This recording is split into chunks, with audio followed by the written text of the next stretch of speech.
Okay जी, अस्सलाम वालेकुम। Welcome करता हूँ आपको नेक्स्ट लेक्चर में। देखें, जब हमने लास्ट वीडियो में बात की थी कि हम सेलर सेंटर बनाते हैं जब किसी भी कंट्री में, चाहे वो यूएसए हो, यूके हो या कनाडा हो या यूएई मार्केट हो, कोई भी मार्केट, जब आप वहाँ पे कुछ सेलर सेंटर अपना जब आप ओपन करते हो, वहाँ पे जब आप कोई चीज़ सेल करना चाहते हो सेलर सेंटर के थ्रू, तो आपको कुछ चीज़ें रिक्वायर्ड हैं जिनके बिना आप उस कंट्री में रहते कोई भी चीज़ सेल नहीं कर सकते। फॉर एग्जांपल, हमें सबसे पहले क्या चाहिए, हमें प्रूफ ऑफ आइडेंटिटी और प्रूफ ऑफ रेजिडेंटल एड्रेस और डिपॉजिट मेथड और चार्ज मेथड, ये 4 चीज़ें रिक्वायर्ड है हमें किसी भी कंट्री में अपना सेलर सेंटर ओपन करने के लिए। अच्छा, अब यहाँ हम बात करते हैं फॉर एग्जांपल यूएसए की। अगर हमने फॉर एग्जांपल यूएसए में अपना कुछ सेलर सेंटर ओपन करना है, जो हमारे पास ये 4 चीज़ें होंगी, तो हम अपना वहाँ पे अकाउंट जो है वो इजीली ओपन कर सकते हैं। अच्छा जी, अकाउंट बन गया हमारा, क्योंकि वो हम with the passage of time, मैंने आपको जैसे बताया कि हम इस वीडियो में या नेक्स्ट वीडियो में हम सेलर सेंटर बनाना भी सीखेंगे कि हमने अपना यूएसए में सेलर सेंटर ओपन कैसे करना है। अभी डॉक्यूमेंट्स मैं आपको इसलिए बता रहा हूँ कि ये डॉक्यूमेंट्स आपके पास होने चाहिए सेलर सेंटर ओपन करने के लिए। फिर बता रहा हूँ, नंबर 1 आपका है प्रूफ ऑफ आइडेंटिटी कार्ड। मतलब आप वो आइडेंटिटी कार्ड हो या वो आपका पासपोर्ट हो पाकिस्तानी डिटेल पे।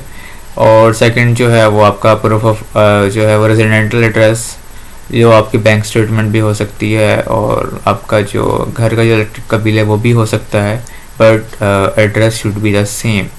आपका जो आईडी कार्ड है उसके ऊपर भी वही सेम एड्रेस होना चाहिए, और आपका जो बिलिंग है, जो आपका बिल है इलेक्ट्रिक का या जो भी, उसके ऊपर भी सेम एड्रेस होना चाहिए आपके घर का।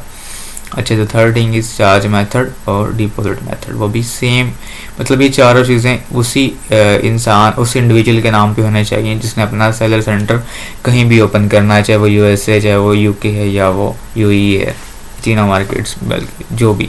अच्छा, अब बात आती है स्टेप नंबर 2 की। स्टेप नंबर 2 जो है वो है बाइंग मेथड, क्योंकि जब आपने कोई चीज़ सेल करनी है किसी भी कंट्री में, तो वो आपने डेफिनेटली बाय भी करनी है। अब बाइंग के लिए ज़रूरी नहीं है कि वो जो जिस कार्ड से आप बाय कर रहे हैं वो आपके नाम पे हो, ज़रूरी नहीं है। बट जिस कंट्री में आप बाय कर रहे हैं कोई भी चीज़, कोई भी प्रोडक्ट, जो आपको चाहिए कि वो जो कार्ड है जिससे आप बाय कर रहे हैं वो कार्ड उसी कंट्री का होना चाहिए। फॉर एग्जांपल, अगर आप यूएसए में कोई प्रोडक्ट बाय कर रहे हैं किसी सप्लायर के थ्रू या किसी डिस्ट्रीब्यूटर के थ्रू, जो आपने कार्ड वहाँ पे लगाना है वो कार्ड उसी कंट्री का होना चाहिए जिस कंट्री में आप जो है वो प्रोडक्ट बाय करना चाह रहे हैं। क्योंकि पाकिस्तानी डिटेल पे जो आपका कार्ड है उससे तो आप बाय कर ही नहीं सकते। अगर आप बाय करेंगे तो अमेजोन को सस्पेंशन आपको भेज देगा, तो पॉसिबल ही नहीं है।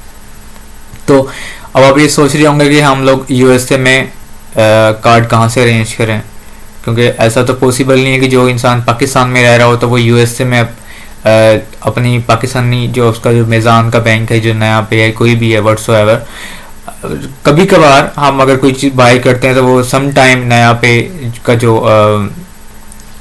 कार्ड है वो कभी चल भी जाता है, ऑर्डर लग भी जाता है, कभी नहीं भी लगता, तो रिकमेंडेड नहीं है। हम लोग क्या करते हैं, जब हम अपनी एलएलसी बनाते हैं यूएसए में, तो हम अपनी कंपनी की बिहाफ पे, अपनी कंपनी डिटेल्स पे हम अपना ट्रांसफ़र वाइज का अकाउंट ओपन करते हैं, बिजनेस का, उससे हम बाइंग करते हैं यूएसए में। और यूके में भी हम ऐसे ही करते हैं। जब हम एलटीडी बनाते हैं यूके में, तो हम अपनी जो हमारा ट्रांसफ़र वाइज हमारा कार्ड है वो हमारी कंपनी की बेस पे होता है, कंपनी हमारी फॉर्म होती है यूके में, एलटीडी।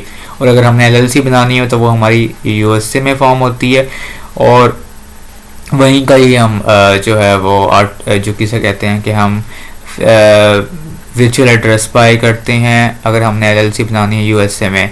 और अगर हमने एलटीडी बनानी है यूके में, तो हम वहाँ पे अपना वर्चुअल एड्रेस बाय करते हैं, वर्चुअल नंबर वहीं का, उसी कंट्री का हम लोग बाय करते हैं। वो मिल जाता है डिफरेंट वेबसाइट से, वो भी मैं आपको आगे जाके बताऊंगा इंशाल्लाह कि आप कैसे वो बाय कर सकते हैं यहाँ पाकिस्तान में रहते हुए। कुछ वेबसाइट्स हैं।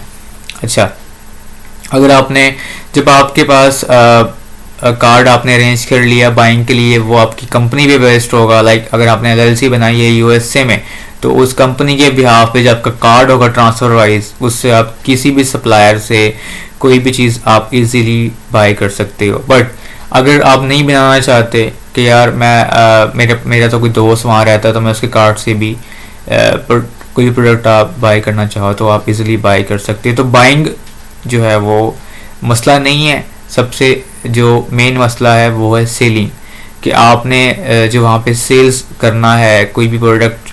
सबसे पहले तो आपकी हंटिंग ज़बरदस्त होनी चाहिए, आपका हंटिंग मेथड ऐसा होना चाहिए कि आप जो भी प्रोडक्ट लगाएं वो जो ब्रांड है वो ड्रॉप शिपिंग फ्रेंडली होना चाहिए, उस ब्रांड पे अभी कंप्लेंट्स ना आती हो, और उस प्रोडक्ट की जो है वो रेटिंग्स बहुत अच्छी हैं, उसका जो BSR है वो बहुत कम और सेल्स बहुत ज़्यादा हो। ये फॉर्मूला होता है हमारा किसी भी सेलर सेंटर में कोई भी प्रोडक्ट सेल करने के लिए।